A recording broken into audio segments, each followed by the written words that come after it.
For two here. He's going for two. If you don't make this, you lose. If you make it, you're in a position to win. Got it! One-handed catch as he goes up and gets it. That's just a heck of a play. For two here, for two here. Got it! One-handed catch as he goes up and gets it. For two here, for two here. If you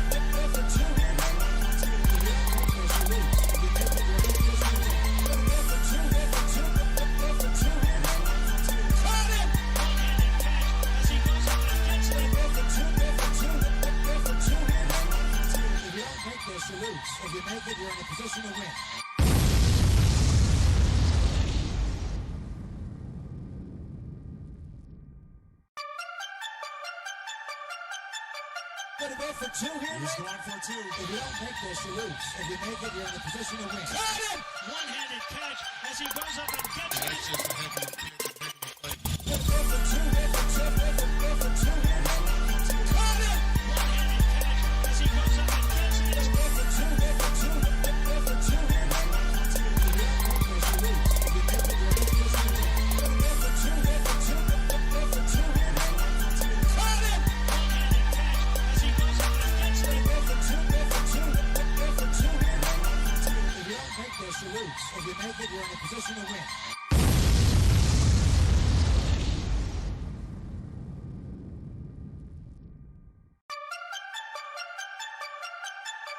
Gonna go for two here. He's going for two. If you don't make this, you lose. If you make it, you're in a position to win. Got it! One-handed catch as he Welcome in, everybody. It is episode 69, Going for Two podcast. We've come a long way since episode 1. We got graphics now. That's a new thing. Shane was supposed to be back, but he had some jet lag coming back from BC on his vacation. So we got Ricky stepping in, filling the void on last minute's notice. Didn't have time to hang jerseys tonight. You just had to hop in a room and close the door. So Everything's boxed, man. yeah, just don't. You know what they say, though, that buzzer beater, right? that Yeah. airplane tequila hits a little bit harder, right? So we'll give Shane the night off for that reason. So we got a big night coming up. We got Thursday night football. We got a Panthers team that no one expected to do anything. But then we got the Jets. So it's once again Then we the have Jets. the Jets. Then we have the Jets. I They're know they're one of exactly those, who we thought that's what they're going to be, and that's who they are. know. But this Panthers team, let's talk about that for a minute, though, because they've been unreal. They're shocking the world on offense. The defense, we kind of touched on this last episode. Where I said Kalen was about 1 year too early, but you weren't wrong for how good that defense is. And best in the league right now, man. my question is, was Sam Darnold that bad, or was the Jets that bad? Because I said for a long time, I don't think Sam Darnold was that bad of a quarterback, and I think we're seeing that now. Well, let's remember, like Sam Darnold's best year was when he had Robbie Anderson before Robbie dipped for Carolina. So now he's partnered back up with Robbie. Robbie's doing good things for him. DJ Moore, who is already a great receiver, has a quarterback that's finally giving him the ball, right? So he's showing up. And I got to come back to him, man. This defense is incredible. They're getting sacks. They're getting turnovers. They're making their presence known on the field with big hits. I talked last year at length about Jeremy Chin. This guy this year is just doing the exact same thing he did last year, but with 10 steps faster because he's not a rookie anymore. This team's fun to watch. My brother-in-law, this is his favorite team, so I'm excited for him as a fan to be able to watch his team and see them build. But Chad, that NFC, and listen, last week obviously we saw what the Saints probably actually are, but that NFC South is going to be pretty tough now, isn't it? Yeah. Yeah. I was actually thinking we were going to cakewalk this year. I didn't think we were going to get touched. I thought we were going to go 6-0 in the division. I thought 13 wins wasn't a stretch for Tampa Bay this year. No, but like 13-4, I think that was a realistic number for that team and for how easy that division was supposed to be. The thing with the Saints is I think they're going to score. Jameis is going to play good enough football, I'd say, half the season. So hopefully this half of that season isn't against us. He's already tricked me once. I'm not going to give him his props twice. But yeah, no, that Carolina team, they're gonna shock a couple people, I think. I still say we need more. I still think we need more. Like it's 2 games. I don't think we can get too excited yet. And one of them was against the Jets, right? So yeah, so I just I don't Like, it's like I just don't know if we can get that excited yet. Hey, he's playing way better than I ever thought he could. I'll tell you that. But I still think this is a game right now where he could come out and flop. And if he does, then we're going to be right back to square one. But, he might not. But I don't know. I need to see more still. I'm not ready to jump on the same time. Man, he's already thrown a third of the touchdowns he did all of last year already, right? So, Yeah, I mean, 100%. it's just fun I for him. agree. He's airing it out. He's willing to throw the ball deep. And I think because he knows he has this defense that is very strong, that he's willing to take those shots. Because if he turns the ball over or something bad happens, his defense has is very high likelihood they're going to get the ball back for him. So it's fun to see that new level of confidence out of Sam Darnold in the defense that's there. The Jets. Okay, we've talked enough about Panthers. The Jets. What are we going to see out of the Jets tonight? Like, I mean, it's a rookie quarterback. I'm always going to be excited to see that. I'm pretty high on Zach Wilson still. It's a shame that he has to go back to back against Belichick's Patriots to go against the Panthers. Yeah. The Jets are not playing tonight. It's the Texans and the Panthers. Oh, the Texans. I'm sorry. Even better. Even better. Oh, my God. Why did I think it was the Jets? Okay, we got Because I said the Jets. That's because the week one. Well, then the Texans. Okay, so they're It's playing the the CFL, Texans. though. We play them back-to-back weeks. So Eric Davis, yeah. It's what's his name? Is it Eric Davis? Is that the quarterback that's playing for the Texans then? Davis Mills. Davis Mills. Eric Davis, a basketball player, right? Or a baseball player. So the Texans, though, actually, in reality, I know they played against the Jags, right? The Texans have actually shown some things in some games. Now, they've had Tyrod there to be able to kind of help them out, too. I don't know what they're going to get out of this young quarterback. But the defense hasn't been as bad as expected. I mean, can you guys name a defender on their team? They're in my division, and I think I can only think of, like, one. I don't think he's actually there anymore. Yeah, I think that, like, Whitley Merciless, I don't think he actually plays for them anymore, does he? That's the guy I was going to say. Yeah. I don't know one player on Houston at all. So I guess if that's the case, then are we saying that the Panthers are going to blow this one out of their doors off of them, or what? What's happening? They were an 8.5-point favorite. I feel that's pretty safe.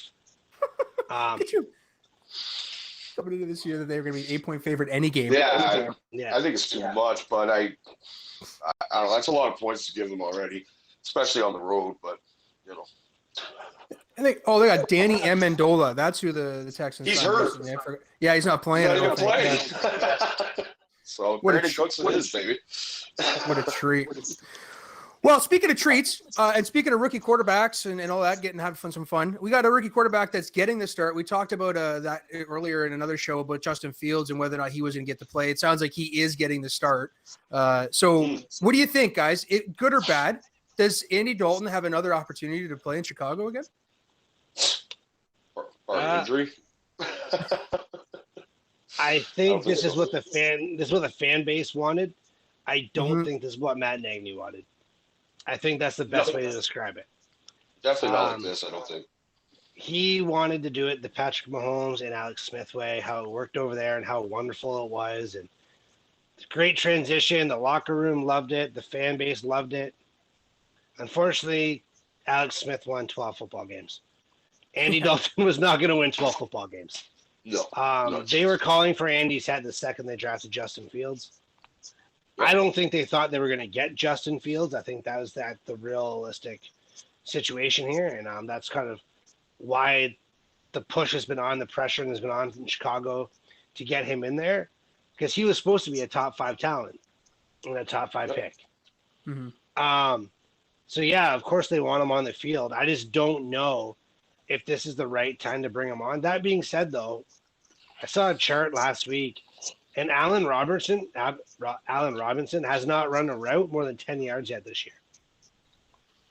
Really? So, yeah, everyone has been on dink and dunk, and he's getting targets, but everything is underneath. And so I don't know if it's time to move on from Allen Robinson and try to trade him out of there or what they want to do, but that's not the kind of receiver that Allen Robinson is. Well, I was going to say, like, with Justin Fields taking over now, I'd be pretty freaking happy if I'm Allen. That kids are going to take shots. That's not just him specifically, but rookie quarterbacks in general don't know the speed of the game, and they're just going to take shots, right? So Allen's going to get his opportunities. He's one of my fantasy wide receivers, so I would really appreciate some opportunities. The problem is they're not even sending him deep. That's the issue, right? They're only sending him underneath, so he can only run so much. Because they're not letting Andy Dalton throw over 10 yards. It's going to be it's gonna be really fun to see, and like I think it's the right situation. Is for Andy Dalton them. actually still hurt, or are they doing it? No, because of they injury, came or are out they and actually- said that if Dalton is healthy, he's playing. He's a starter. Oh, I know they said that. I just didn't know if at this point if he was actually like not able to go today. But No, I think it's 2 to 3 weeks is what they're saying with him, and okay. Yeah. they're gonna get their sample size of Justin Fields and see what he can do, and they might if he's rolling, obviously you're gonna stick with him. That's a given. Mm-hmm. But if he's struggling, at least they can bring him back. I just hope this is like a shot at the confidence. It's Yeah. gonna be like, and you're going to police it very well. Like that's the best way to describe it. Police it very well if you're the Chicago Bears, and how you're gonna handle now. Like your future franchise quarterback is what you got with them, and they got to make that choice to figure out exactly what they want to do going forward. Yeah, Yeah. because like the offense is going to be pretty different compared to what they're going to base it around Andy Dalton. So I feel like things are going to change quite a bit compared to what kind of an offense they're running with Andy Dalton. So I don't even know if their offense is good enough for it to really matter. So Now, speaking of how offenses are going to have to run differently, I'm just going to kind of move on from that game because I mean that's about as fun as you can really have with that. But Rick, you got a game coming up this weekend.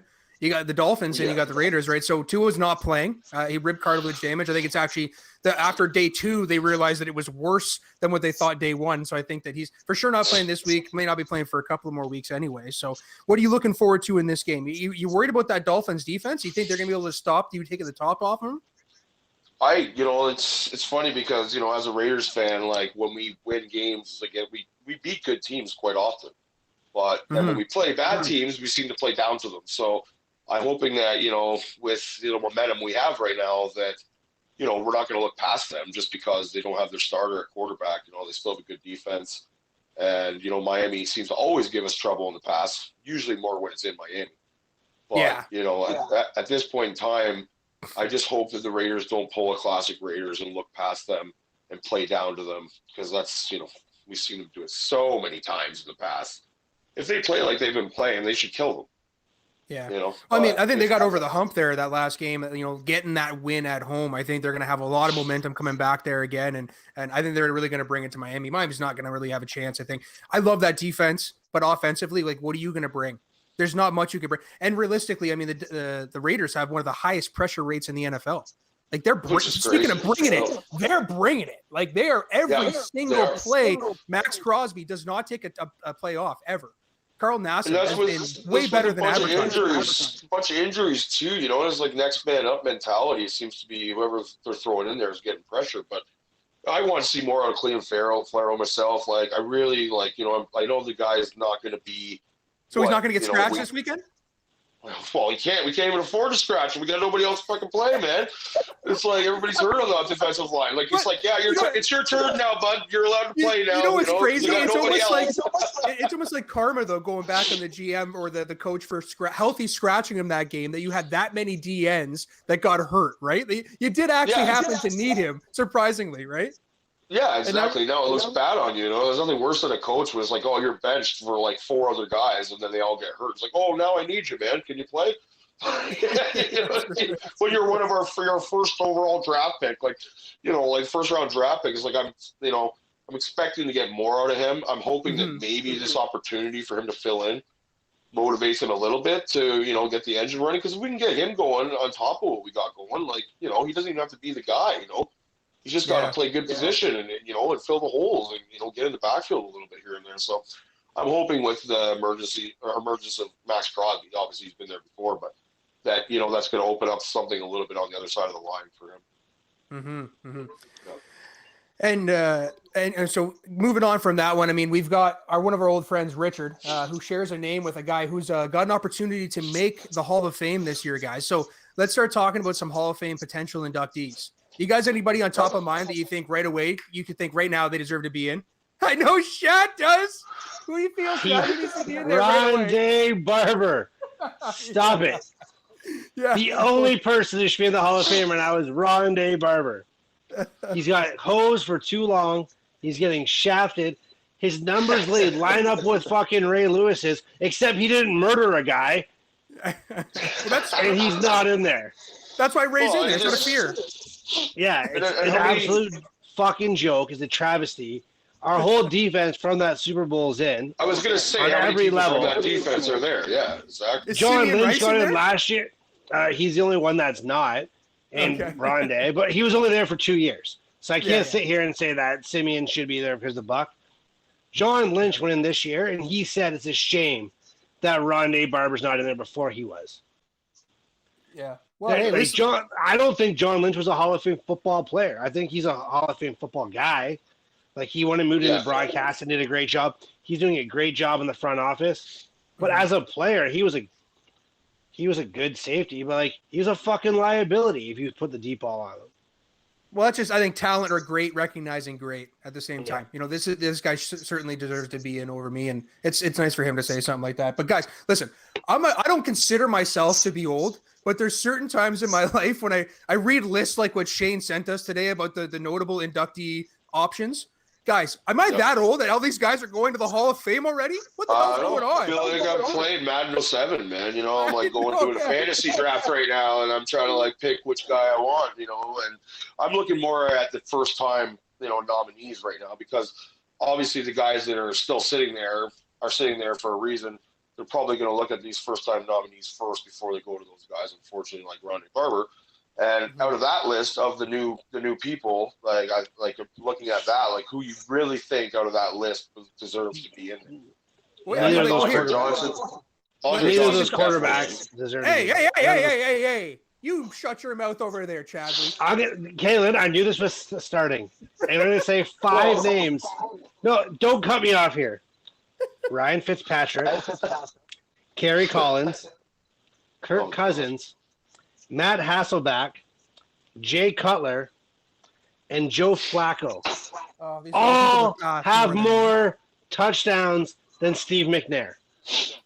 Well, that's not his all fault. those guys play for the Titans, I think. Yeah. Stop it.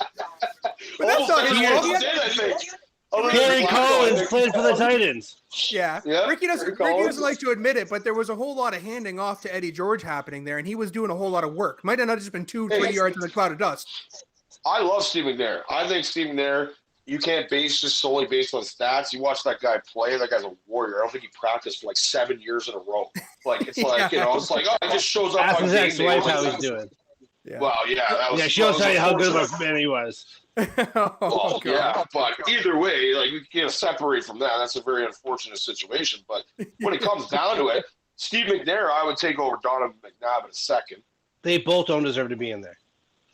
Maybe, but I still think that Steve McNair did a lot of great things. He's a guy you can't just judge solely based on stats, man. Like, the guy's a warrior. He won, and I don't know. I wouldn't say he should be in for sure, but you know, if it came down to him and Donovan McNabb, I would take McNair over him anyway. Yeah, and that's who the other. For those listening, like that's who the other option is. The new inductee this year for the quarterback. It's McNabb and McNair going against each other. So, I mean, as a Titans fan, I have a little bit of a sour taste in my mouth because he did jump ship to what is now one of our biggest rivals, to the Ravens, and he did very well there and beat us up every time he played us. Him and Derek Mason went to town. But I'm still Aaron McNair, man.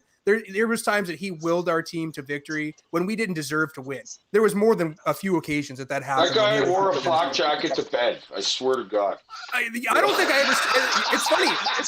I don't think he was probably the first quarterback in Madden that I saw with a flak jacket. But yeah, It's huge. it was a very visible when he took beatings. We didn't have the offensive line, unfortunately. When he got to Baltimore, he got to take advantage with an offensive line and run I game of the would put defense. Tony Romo in before Steve McNair. That's crazy. God! After what you said last time, there's no way you believe that. Yeah. I honestly, I don't believe any of them are Hall of Fame quarterbacks, but I think Tony Romo has a better resume than Steve McNair. Well, at least Steve McNair can win a playoff game. 21-1. Yeah. Wow. So moving on. Now we got the next But the section. lineman though, but the lineman in that, like, Well, you know, that's what I'm lineman saying. obviously, like Vince Wilfork's getting in for sure, right? Yeah. Like, we call him, like, I think he will. And then, like, if you're looking at Nick Mangold, he's definitely getting in as an offensive lineman. I don't You know, think as a Jake first. Long. He won't be first ballot though, unfortunately. Maybe not, but I'm saying, like, I don't know, him and Jake Long, I think, as offensive linemen, like, you know, it's hard to not put them in. Yeah. So it's tough, like, when you start filling those spots with linemen, it only leaves so many spots for skilled positions as well, because DeMarcus Ware, even, do we think he's a Hall of Famer? No. No? I'm not there. No. And then like, okay, so when those are the positions that, I you know, think when you, Vince Wilfork's the only D lineman that can go in. Okay.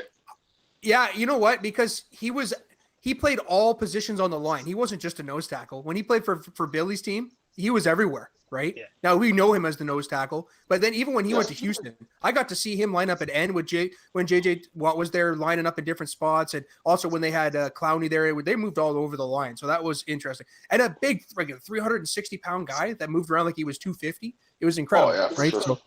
So those are the 100%. positions you talked about that are when you get down to the skinny of things are difficult to start picking, you know, who they're going to get to.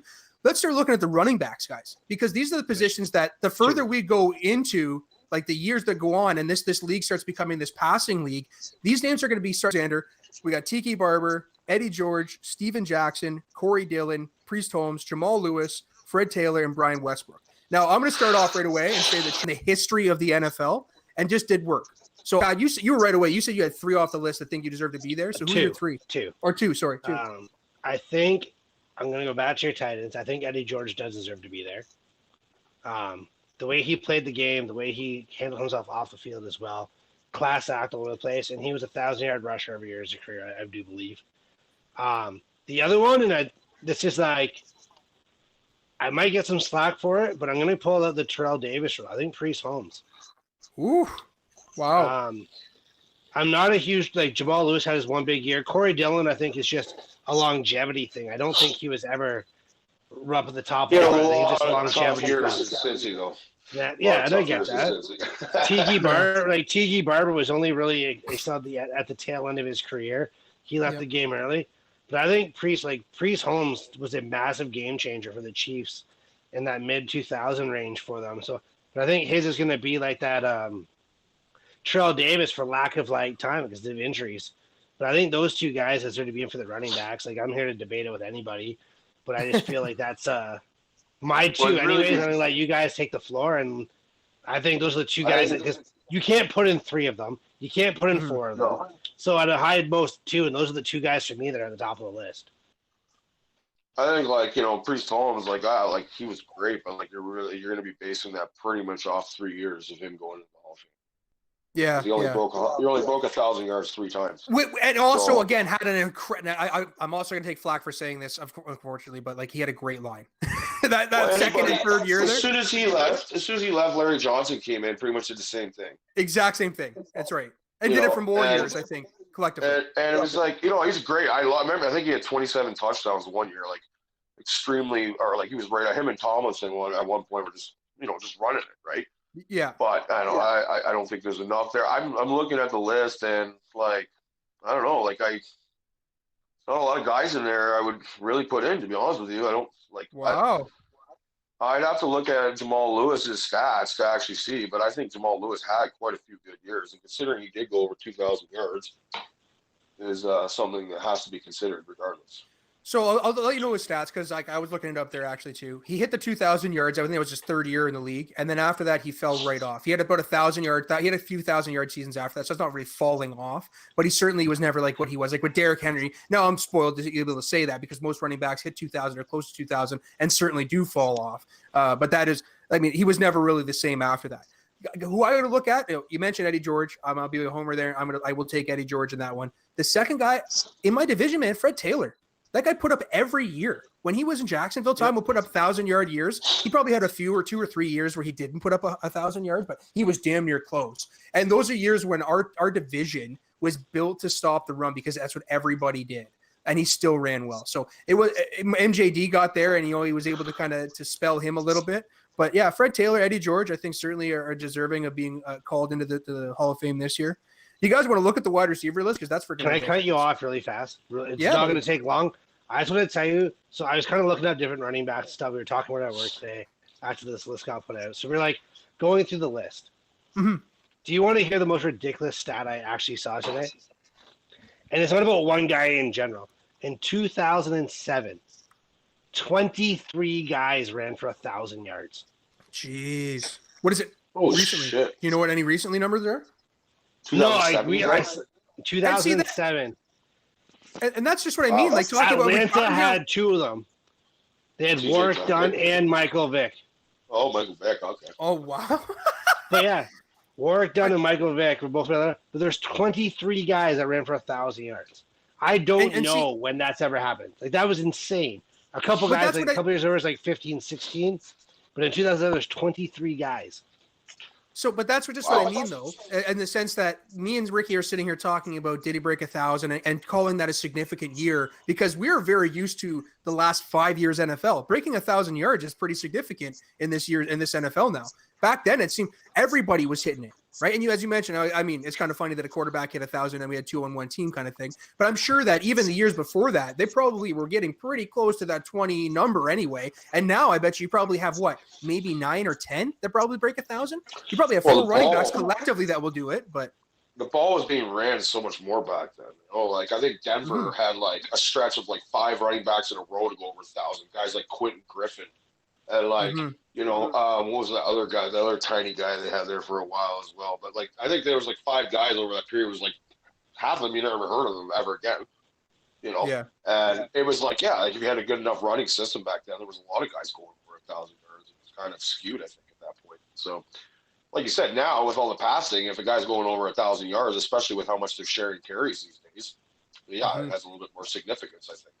And I think as we go on to the receivers, I'll let you introduce the guys there, Kalen. Yeah. We have to remember, we have to start getting these guys in. Because if we don't, they will not get in until they're seniors. So I think unfortunately for the running backs, no one's going to touch some of those guys' numbers rushing wise.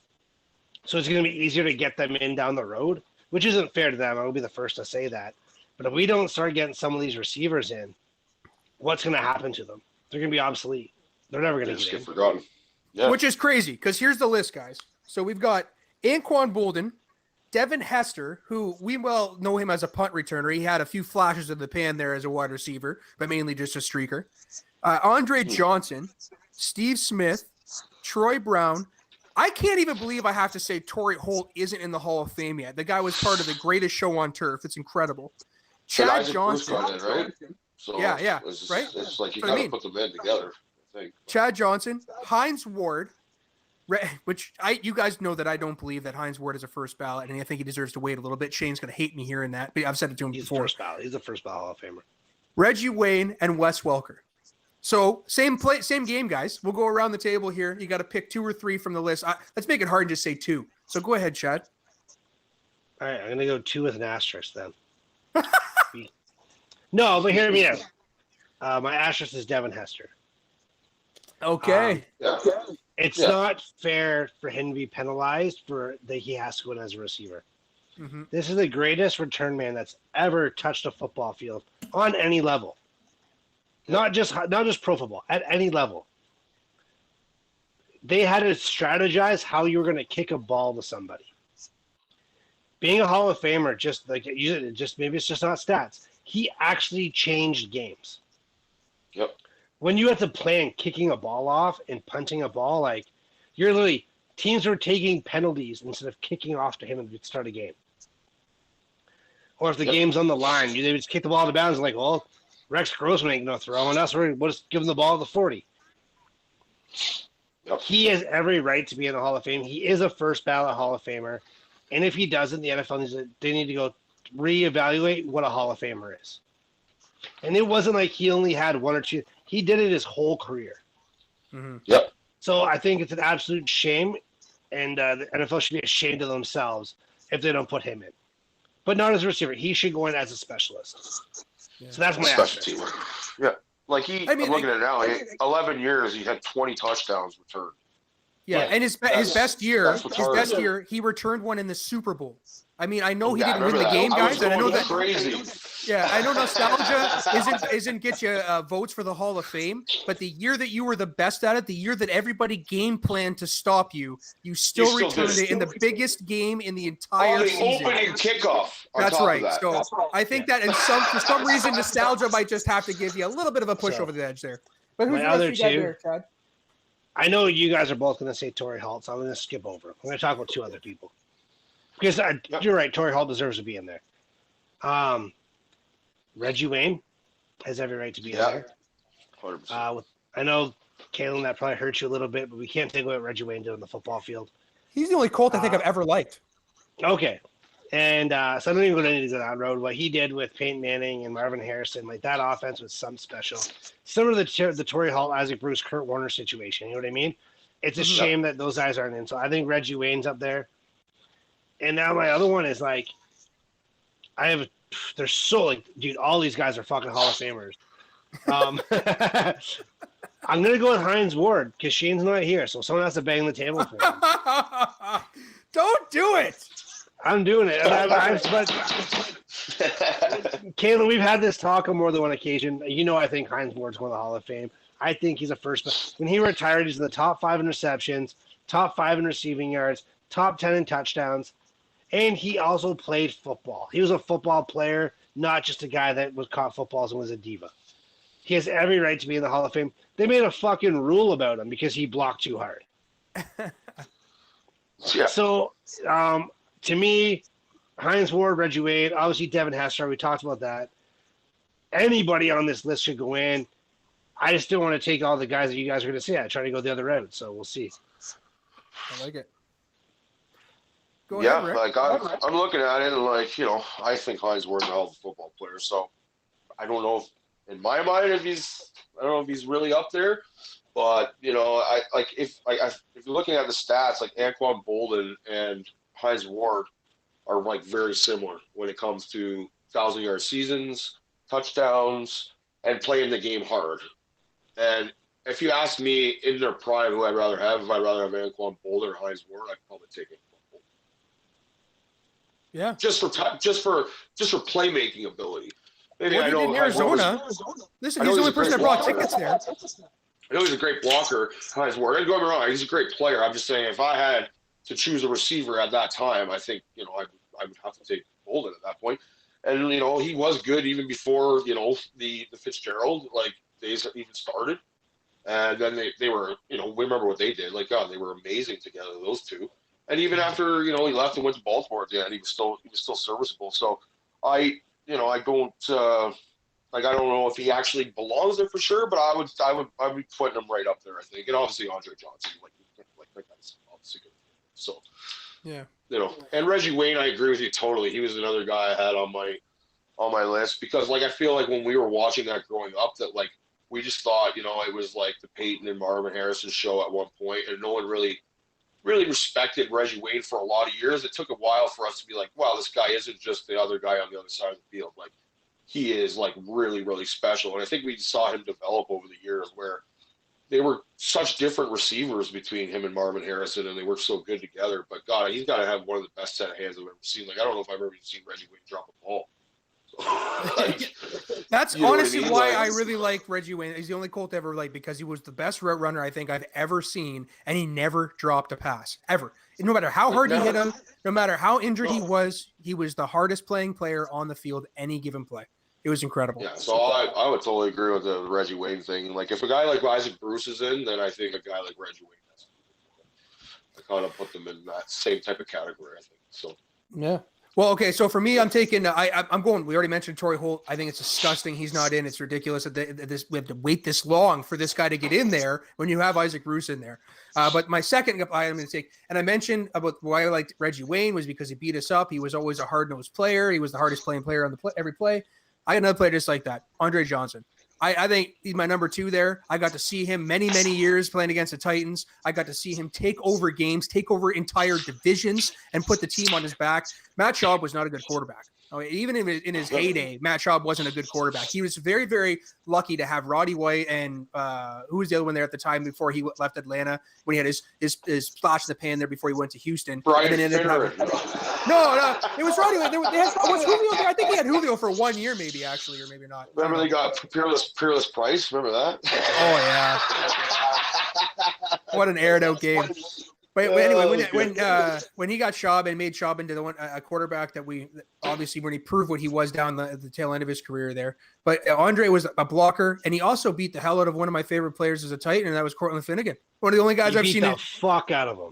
Yeah, it was a straight Like, he boxing took him to street school. fight out there. Yeah, and So for that, I mean, you think that I'd be bitter because that's usually the type of person I am. If you hurt my Titans, I'm going to hate you. But Well, he didn't play for you, right?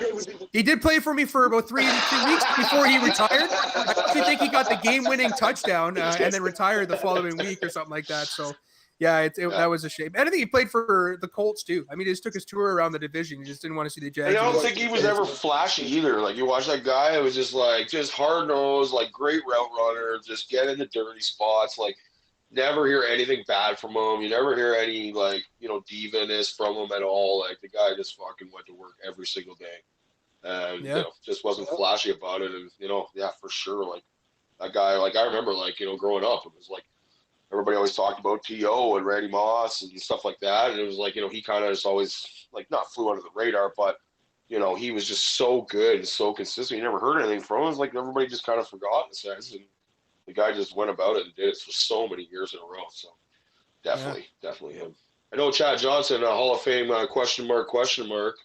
Well, he's still trying to play, right? So, I mean, we don't know. If he plays one game, he's got to wait 5 more years again. So, I don't know. But if you think about it, though, he was on pace to do that at the time. When he did that Hall of Fame thing, like, if he had kept that pace up, he was fucking really good for the Hall of Fame.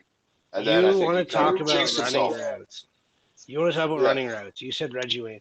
Chad Johnson had the greatest feet I've ever seen. Oh, yeah. Ocho Cinco did. He had quick feet. He could outrun anybody. His first step was unreal. He could come out of breaks probably better than I think anybody I've ever seen. But we only remember Ocho Cinco. We actually don't remember Chad Johnson. I think that's a sad part about all of this. Mm-hmm. And it's going to stop him from ever becoming into these conversations. Because now all these kids are going to beat his numbers. So he's going to get pushed back. But, like, that guy deserves credit for just the way that he could run a route. And he's a Hall of Fame route runner. Unfortunately, that's not going to translate to go to the Hall of Fame in the NFL. Mm-hmm. But it's sad not to give him credit because we only remember the other shit, opposed to actually how good he was when he actually did play football, when he was Chad Johnson. And let's not forget, too, that, like, he had the best celebrations in a time where you weren't even allowed to celebrate, so. I just said let's not talk about that. That was part of his thing, though. That's what people loved about him too, is that he always had a good celebration plan, and it was a time where you got flagged for it every single time. Yeah, obviously the Tiger Woods one was great, and you know what's funny about that? You talk to a lot of people. People seem to always think that like he was the one that did the flip into the end zone. It wasn't him. It was Marvin Jones that did that one. Oh, really? Holy! I had Mandela. I thought that was him for sure. A lot of people think it was Chad Johnson, and it wasn't. And a lot of people are like, "Oh, remember that?" I'm like, "That wasn't him." But wow, yeah, that's crazy. Either way, he was very entertaining to watch. And, but unfortunately, I think he'll fall just short because of his antics and because of the negative publicity he had as well. So sure. All right, so we're going to talk about Chad's game coming up here, and then we're going to look at some teams that really need to win this week.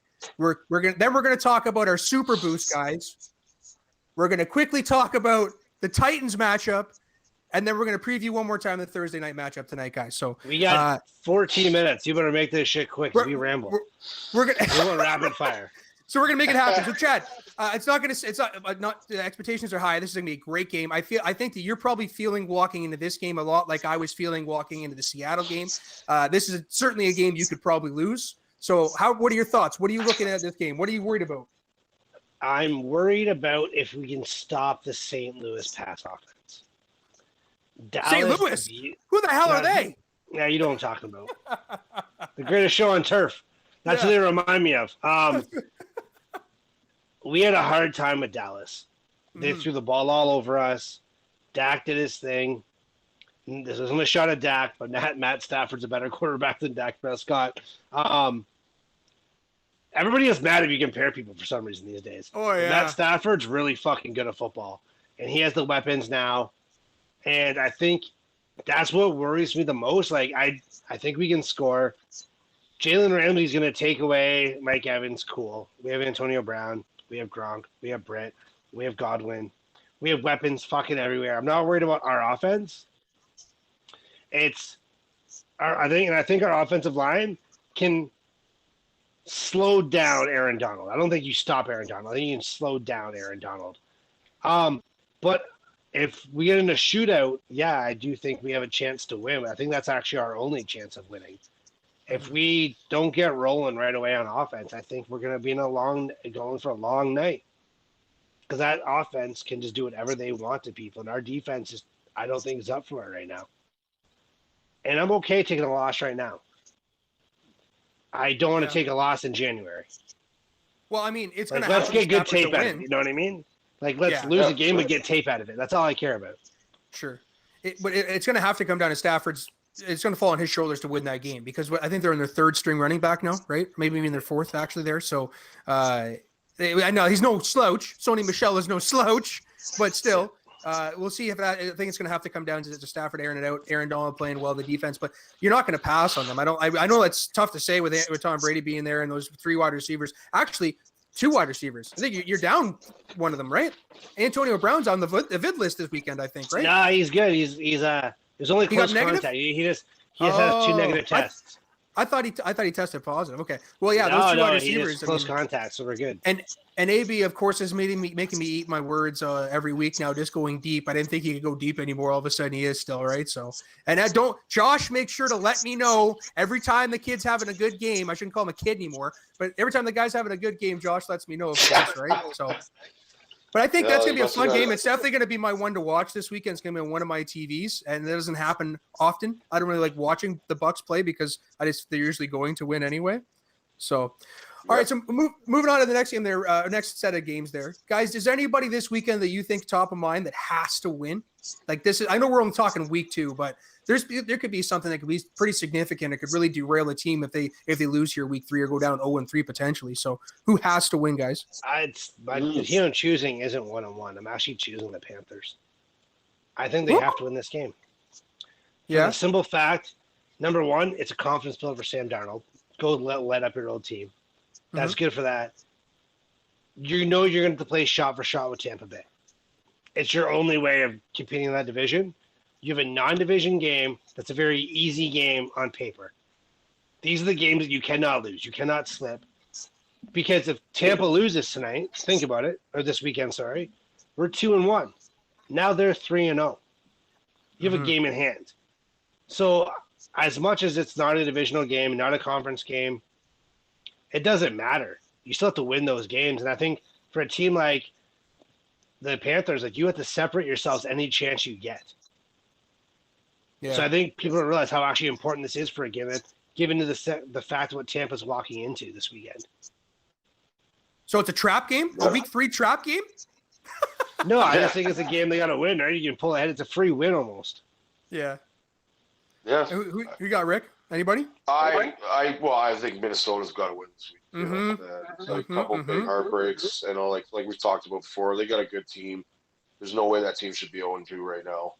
But this happens to them every year almost. I feel like they start 0-4 or fucking 1-5 or something like that, where it's like they never give themselves enough time to get out of it. And I think the way Green Bay looked on Monday night, we didn't know what we were going to get from them.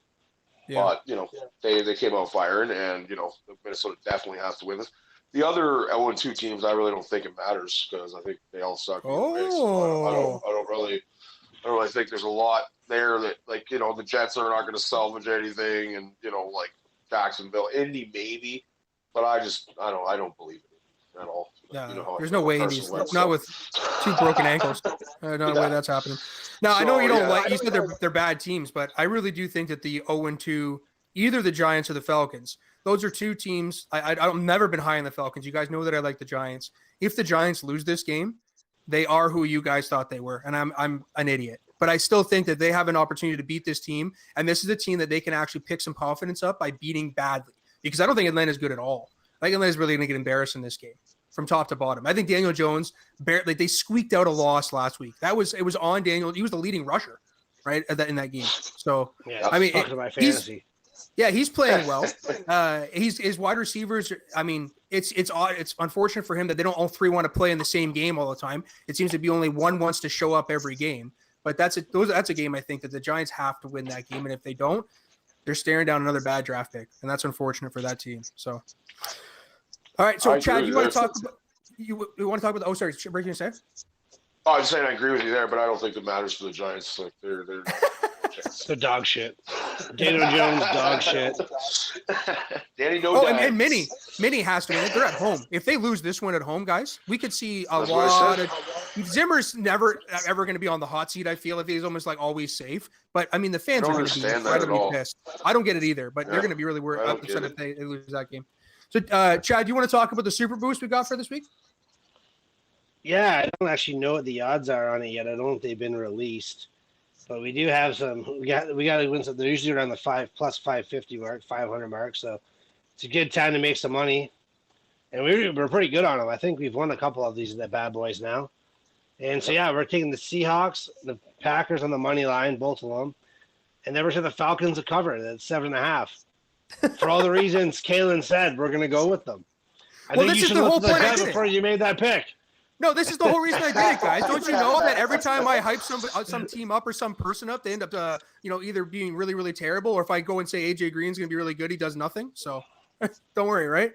It's going to be I could okay. easily see the Falcons cover. Yeah. 7.5. So is a teaser or what? Yeah, no, it's straight up 7.5.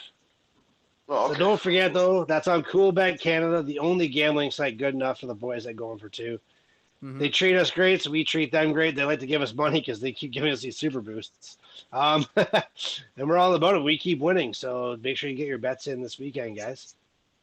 Yeah, for sure. Yeah. Yeah, Take just enjoy Thursday night football, and you know me, I always gonna get my Jays in. We are playing again tonight. We got 10 games left. It is tight. We got the Yankees next week, and that's gonna decide the whole season right there. So that's gonna be some playoff baseball right there. Watching next week. So Well, it's been Let's go playoff Jays. baseball for like 2 weeks, and that's been really fun to watch for sure. yeah, but that one is the big one. Like that whole series is like it could come down to a 3-game set against the Yankees. It's like what else could you ask? Let's go. All right, boys, let's go enjoy the game. It's